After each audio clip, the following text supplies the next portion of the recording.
વધીએ તો ગૃહમંત્રી અમિત શાહ આગામી 20 દિવસમાં ભારતના 4 સરહદી રાજ્યોની મુલાકાત લેશે।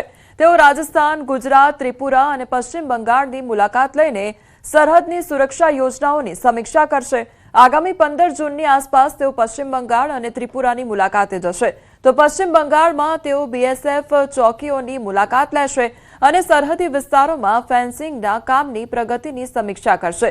ત્રિપુરામાં પણ સરહદી વિસ્તારમાં વાડનું કામ લગભગ પૂરું થઈ ગયું છે, જેની સમીક્ષા કરવામાં આવશે। આ પછી તેઓ ભારત પાકિસ્તાન સરહદે આવેલા રાજસ્થાન અને ગુજરાતની મુલાકાત લેશે। ગૃહ મંત્રાલયે આ પશ્ચિમ વિસ્તારોમાં નવા રસ્તાઓ, ઊંચા ટાવર અને હાઈટેક સર્વેલન્સ સિસ્ટમ્સ સ્થાપિત કરી છે।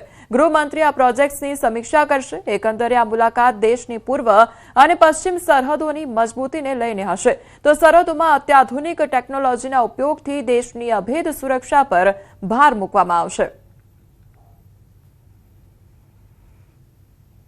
દ્વારકાનો બ્લુ ફ્લેગ શિવરાજપુર બીચ પરથી અદ્ભુત દ્રશ્ય આવ્યા છે સામે। ત્યારે બ્લુ ફ્લેગ સર્ટિફાઈડ શિવરાજપુર બીચના દરિયામાં જોવા મળ્યું છે ડોલ્ફિનનું ટોળું। સહેલાણીઓ ડોલ્ફિનની રમતોના દ્રશ્યો મોબાઈલમાં કેદ કર્યા। ડોલ્ફિનનું દ્વારકાના આસપાસના વિસ્તારોમાં રહેવાનું પસંદ કર્યું છે।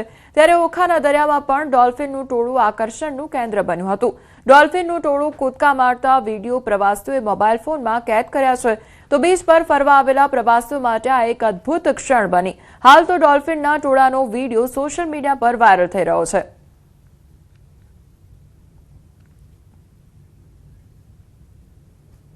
નર્મદાના રાજપીપળાના એક જાગૃત યુવાન નીરજ પટેલે પ્લાસ્ટિક મુક્ત નર્મદા અને સ્વચ્છ જિલ્લાનો સંકલ્પ સાથે અનોખું અભિયાન શરૂ કર્યું છે। તેઓ પોતાની ટીમ સાથે જિલ્લામાં આવેલા વિવિધ પ્રવાસન સ્થળો, નદી કિનારા અને ઝરણા વિસ્તારોમાં નિયમિત સફાઈ અભિયાન ચલાવી રહ્યા છે। સફાઈ દરમિયાન પ્લાસ્ટિક કચરો એકત્રિત કરી યોગ્ય નિકાલ કરવામાં આવે છે, તેમજ લોકોને સ્વચ્છતા જાળવવા અપીલ પણ કરી રહ્યા છે। પ્રવાસન સ્થળો આપણું ગૌરવ છે, તેને સ્વચ્છ રાખવાની જવાબદારી પણ આપણી જ છે, એવો સંદેશ તેઓ લોકો સુધી પહોંચાડી રહ્યા છે। તો ઉલ્લેખનીય છે કે લોકો પ્રવાસન સ્થળો પર જતા હોય છે ત્યારે તે સ્થળો પર સ્વચ્છતા જળવાતી નથી। તેને લોકો પ્લાસ્ટિકની બોટલો, થેલીઓ અને અન્ય કચરો ફેંકાતા પર્યાવરણને નુકસાન પહોંચી રહ્યું છે, જેથી જાગૃત નાગરિક આવા અભિયાન ચલાવી શહેરને સ્વચ્છ રાખવાનું કાર્ય કરી રહ્યા છે।